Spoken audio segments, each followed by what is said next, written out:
सॼी उमिरि गॾु ई गुज़ारीसीं, गॾु रहियासीं ऑफिसनि में, जिथे किथे ड्यूटियुनि में, कचहरियुनि में, प्रोग्रामनि में। तमामु सुहिणो तबियत जो मालिक, यारनि जो यार, बराबनि खे पंहिंजे करण वारो माण्हू। मतिलबु त हाणे उन जा गुण ॻाइबा त टाइम लॻी वेंदो। मुख़्तसरनि इहो ई हो त वॾी हिकिड़ी इंसानियत जंहिं माण्हूअ में चइजे उहा असांजे भाउ गुलाम नबी अब्बासी जे अंदरि मौजूदु हुई। ऐं उन सां गॾु जमायत रोज़ेदानी रहमतुल्लाह अलैह पीर साईं पागारे जन जे ख़लीफ़नि सां ख़ासि उन जा राब्ता ऐं जमात दरगाह शरीफ़ जे लिहाज़ सां पेश हर कम में हूंदो हुयो। इस्लामी ज़हन रखण वारो माण्हू हो। काफ़ी प्रोग्राम असांजा अदा गुलाम नबी साहब कराया, वॾा वॾा आलिम घुरायईं। हिन जॻह ते काफ़ी जलसा पंहिंजे ख़ैरातनि जे ख़ुशियुनि जे मौक़नि ते कयईं। असांखे मदू कयईं, नातियूं पढ़ियूंसीं, सुठा सुठा आलिम आया, उन्हनि किताब कया। जॾहिं ज़मीन वरिती ऐं गुलाम बंद जे भरिसां त मूंखे यादि आहे उते 2-3 भेरा वॾा प्रोग्राम कराया आहिनि। उते बि सुठा आलिम दरगाह शरीफ़ खां आया, सखर जा मुफ़्ती आया, मां ख़ुदि उते नातियूं पढ़ियूं। पर हाणे हुन जूं कहिड़ियूं ख़ूबियूं ॻाइजनि, अहिड़ो दिलबर असां खां विछड़ी वियो जो अहिड़ा माण्हू तमामु घणनि सालनि ऐं वॾी मुदत खां पोइ पैदा थींदा आहिनि। वॾनि गुणनि ऐं सिफ़तनि वारो माण्हू हो। बसि हाणे घणो मां नथो ॻाल्हायां, टाइम मुख़्तसिर आहे। असांजी दुआ आहे त अल्लाह जी ज़ात बाबरकात असांजे दोस्त भाउ मरहूम हाजी गुलाम नबी अब्बासी साहब खे जन्नतुल फिरदौस में आला मक़ाम अता फ़रमाए, आला इल्लीयीन में जगह अता फ़रमाए, संदसि क़ब्र खे नूर सां मुनव्वर फ़रमाए, पोयनि खे सब्र जी तौफ़ीक़ अता फ़रमाए। दुनिया फ़ानी आहे। हदीस पाक में मुंहिंजे महबूब मदीने वारे फ़रमायो त तव्हां दुनिया में ईअं रहो जे दुनिया छॾे वञो त पोयां तव्हांजी तारीफ़ कनि, तव्हां जूं नेकियूं ॻाइनि।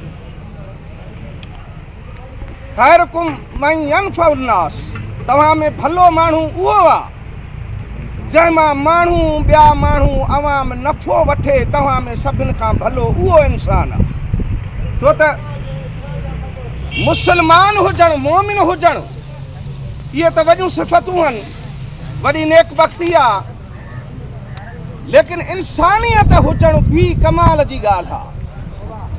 त जेको मुस्लमान ऐं मोमिन हुजण सां गॾु जंहिंमें इंसानियत जो मादो आहे त इहो बि हिकिड़ो वॾो उरूज आहे। त दोस्तो, असांजी दुआ आहे त अल्लाह जी ज़ात बाबरकात अदा गुलाम नबी रहमतुल्लाह अलैह खे संदसि क़ब्र खे नूर सां मुनव्वर फ़रमाए, पोयनि खे बि सब्र जी तौफ़ीक़ अता फ़रमाए ऐं संदसि आल औलाद खे संदसि वांगुरु ई नेकोकार बणाए ऐं उन जे नक्शे क़दम ते हलण जी तौफ़ीक़ अता फ़रमाए। असां दुआ आहियूं। 3 मिसरा नात जा मां सवाब ख़ातिर पढ़ां थो पियो। मूंसां आवाज़ में आवाज़ मिलाए ताजदार मदीना सल्लल्लाहु अलैहि वसल्लम जे दरबार अक़दस में सलात जो तोहफ़ो मोकिलियो बुलंद आवाज़ सां। सल्लल्लाहु अलैका या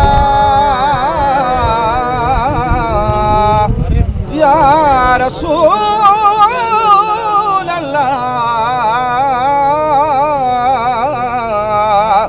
वसल्लम अलैका या हबीब अल्लाह।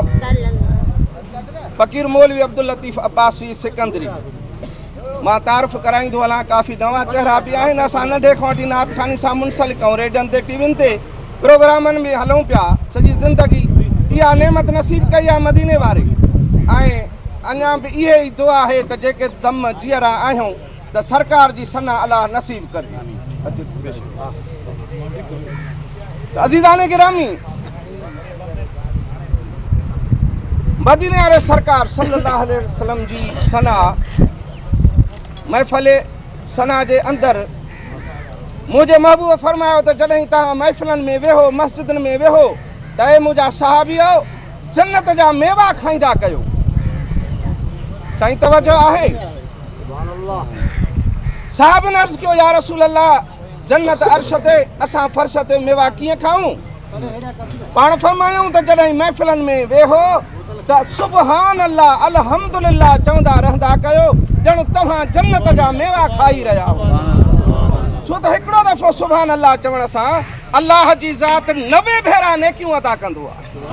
हाणे अहिड़ी महफ़िल जॾहिं नसीब थिए थी अवां असांखे अल्लाह जी ज़ात हिते घुरायो आहे, सॾायो आहे, कंहिं बहाने सां गॾु थिया आहियूं न त नेकियूं कमाइजनि, नेकियूं कमाइजनि न।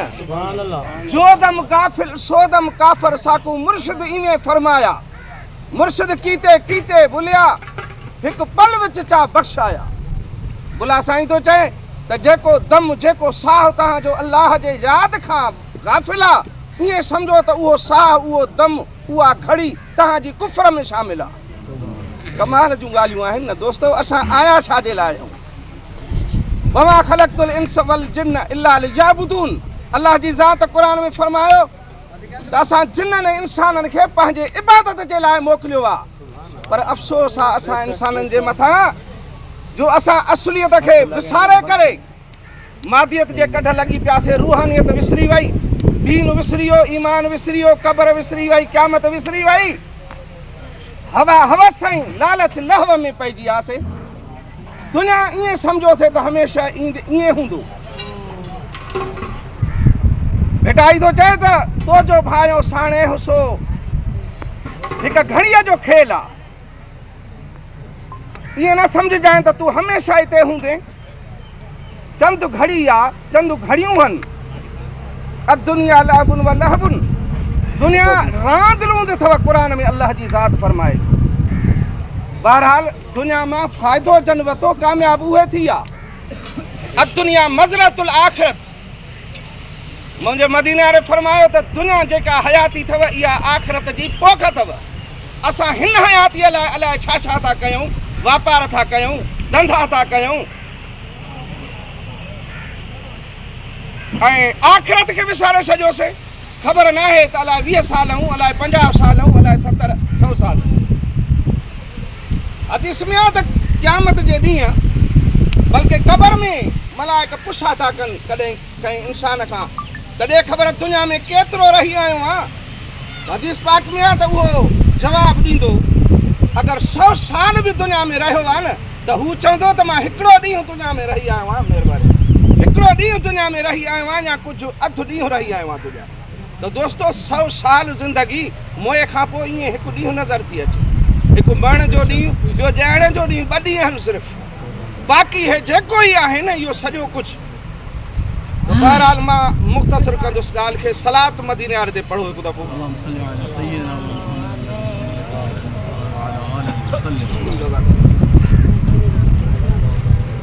सल्लल्लाहु अलैका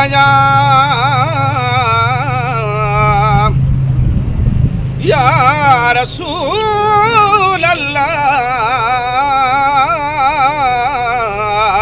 वसल्लम अलैका या हबीब अल्लाह। ओ वतन पंहिंजे वजा उॾरी, असुल वतन ओॾहिं आहे। हिते आरज़ियूं तव्हां असां महिमान आहियूं। किरोड़े आया किरोड़े विया, कंहिंजो नालो निशानी कोन्हे। अॼु तव्हां असां आया आहियूं पर कुझु सालनि खां पोइ तव्हां असां मां को बि हिते मौजूदु न हूंदो। ओ वतन पंहिंजे वजा उॾरी, वतन पंहिंजे वजा उॾरी। ओ पखी परॾेही हिन ॾे हमा, पखी परॾेही हिन ॾे हमा। ओ जो 2 दाणा 2 घड़ियूं चुगे दाणा, 2 घड़ियूं चुगे दाणा, उहे सभु थी विया रवाना। ओ वाहे रे ते वरिया न वरी, वाहे रे ते वरिया न वरी। पखी परॾेही हिन ॾे हमा, वतन पंहिंजे वजा उॾरी। पखी परॾेही हिन ॾे हमा। बेटा साहब फरमाए तो सुभान अल्लाह चो सुभान अल्लाह।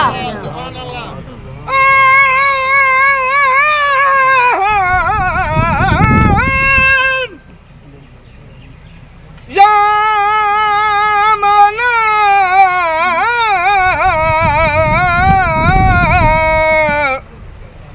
अदुनया ताकुन में अदुनया ताकुन में तालिब तमारी ने आदेसी उथी बजा मढ़ूं मारी ने जके जी अखे जियारी ने से लाहूती लदे वया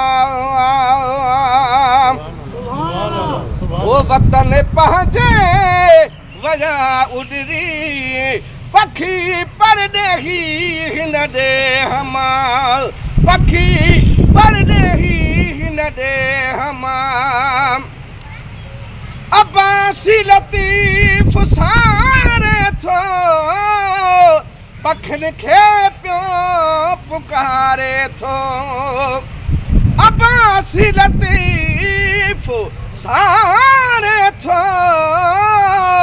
पखन खे पियो पुकारे थो वाहे रे ते वरिया न वरी ओ पखी परदेही हिन दे हम वतन पहुंचे वया उडरी पखी परदेही हिन दे हम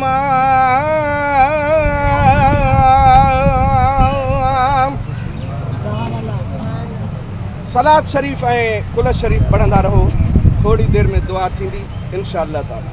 महिरबानी सभिनी दोस्तों।